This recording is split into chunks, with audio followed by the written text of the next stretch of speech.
My name is Julia Buckingham Edelmann, and I have been a designer for 15 years. I love everything about home design. I am a shopper. Almost every shop I go into, I get a new idea. I like to mix modern with antiques, and I think I've come to the conclusion that that's really one of my strengths. I think a breakfast nook is an opportunity to warm up the kitchen space. Bring in some fabrics, you bring in some color, so it makes it a separate room, away from the kitchen, but obviously functional for the kitchen. Today's inspiration, a cheerful breakfast nook that mixes antique with modern. This is such a fun little breakfast room, and not just because you have plastic bowls that look very expensive and heavy. The family that lives here, they eat here, they play here, they do their homework. They enjoy this space. I'm gonna try and recreate the look of this room by finding similar pieces.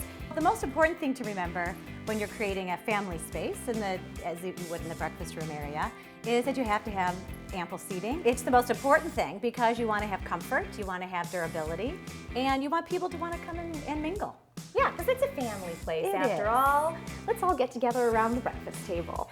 These chairs actually are Thone chairs. What is It's a mid-century Do you have a list? design. Yes, I have a list. I'm so Thone? sorry. I'm so sorry. Thone chairs. Yes, was a mid-century designer, and so every breakfast room had these chairs.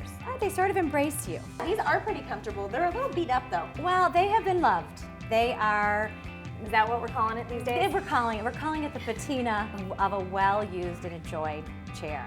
You have to kind of embrace it and understand that this is the way a family lives. And if it was off limits, it wouldn't be an enjoyable space. I do like to mix the old with the new. So this was a prime example of creating a fantastically, I believe, modern banquette. I gotta go check this one out. I bet this is even more comfortable than the chairs. That color is you're just completely part of this whole fabulous palette over there. I planned it that way. This looks like little lemon slices. It does. It's actually so fresh. It's a fabric from New Zealand. Good day. When you have a high back piece like this, you don't want to be sitting like you're in a church pew, so that you're sitting so straight that you're not comfortable. Yeah, so you can bend over and eat your Cheerios. Oh yeah, I had Cheerios this morning. You didn't even tell me that. All down. The table. Talk to me about the table. Very, very, very important that it is durable, that it is something that the children can do their homework on, that they can eat. It has a fantastic metal base, which has a unique shape to it. And the top is actually a sister product of Formica. So you can do anything to this and it's not gonna show. I'm guessing that this particular table was probably a little think higher end, shall we say? I would have to say that it is probably the most expensive piece in our little breakfast room. Yeah. Is the table a good place to splurge, or? I think the splurge finds you. Oh. And I think that's the first way to start. That's what I'm going to tell my husband the next time I go shopping. Don't tell him I told Honey, you. the splurge found me. There was nothing I could do about it. Please don't mention my name. So we've got seating, table, what else? Storage. Very important part of a kitchen is having enough storage. This is an antique find that we were able to have hand painted. And it houses things like Play-Doh. See how organized she is? It does look kind of organized. Mine would be one big junkyard. Well, it's not here, not here. To me, lighting is one of the most dramatic things that you can add to a space.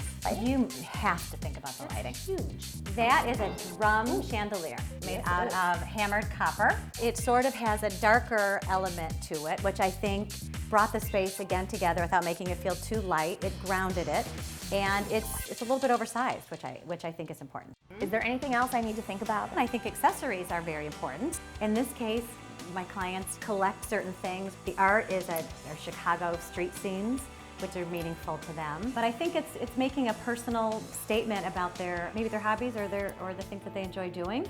I am going to do my absolute best, and when I come back, I'm going to have a few things to show you. So hopefully I'll do a good job. I cannot wait to see All right, what you come up with. I'm going to go get started. I can't wait.